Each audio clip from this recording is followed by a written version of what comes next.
organizers, Times Group. Particularly, you have made this as a calendar event.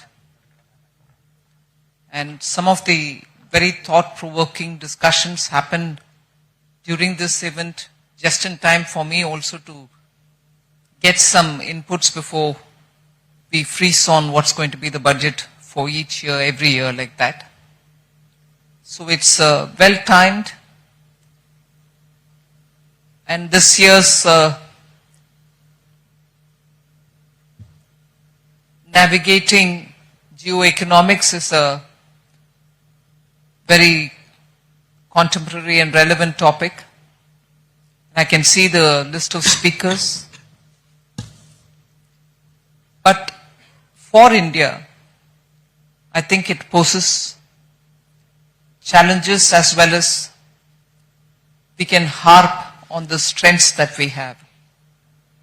Navigating geoeconomics, being a bright spot of growing fast and steady growth, keeping the growth at that kind of a level every year is something which people of India are achieving, and I think each one of us, and as much as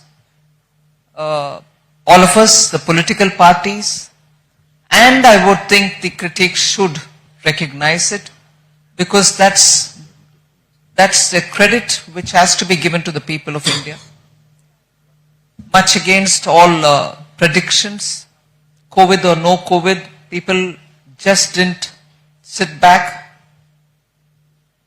The resilience of India is what is the story which all of us will have to stand by, help, facilitate to have that kind of a growth happening for the next several decades. But even as I say all this, I think it is important for us to understand that trade is no longer what we were talking about. The global trade. The normal story would be for people to say, you should have greater free trade. India's looking inwards. You have too many barriers. And India is the kind of country since post-independence, we want to be answering people and responding to people. Whilst I think it's a very good thing to hear people give their advice,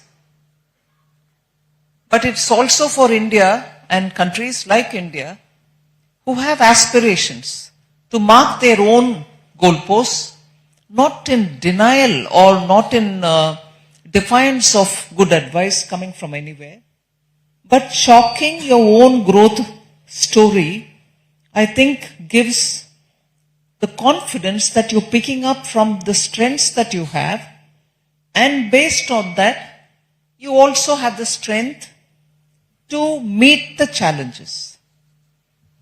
Today, in the last 10 years, the kind of growth, the kind of reform, the kind of strengthening of every sector, financial inclusion, getting women to participate in workforce, giving nutrition, childcare, making sure families have access to finance, to banking, ensuring basic minimum insurance for common citizens at government's own worked out premium, which is not going to be burdensome, providing affordable housing, making sure there's water in the villages. And even for those small entrepreneurs, making sure the road connects to the highway. And making sure that basic minimum health, not just allopathic, but also wellness, holistic health.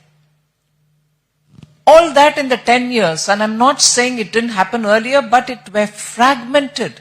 They were all over the place. You couldn't have aggregation.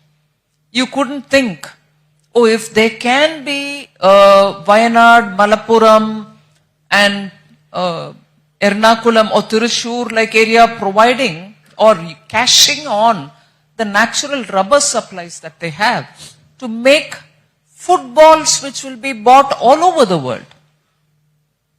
That's the kind of entrepreneurial mastery if only we can facilitate, can happen. Same is the case with sports equipment from Jalandhar. They meet global standards and therefore they take care of the local economy at the same time aspiring to reach and scale up to meet global demands. Tirupur can be another story. You can pick up on stories like this, and that's been all over the place, which is very good. That's how democratically spread it should be. Local innovations. But it is gradually moving towards having such collective benefits all over, and whether you want to copy China, whether you want to learn from Europe, these experiments have happened. But what we are seeing in the last 10 years is wherever these kind of entrepreneurial spirit exists, we should give them that backup, we should give them the strength, not ask all of them to go into an SEZs only and then see if they can prosper. So the handicaps of copying lock, stock and barrel experiences which have happened in each national context have actually given us more problems to solve rather than address issues. I'm not denying that they had a role to play in promoting exports, SEZs, let's say.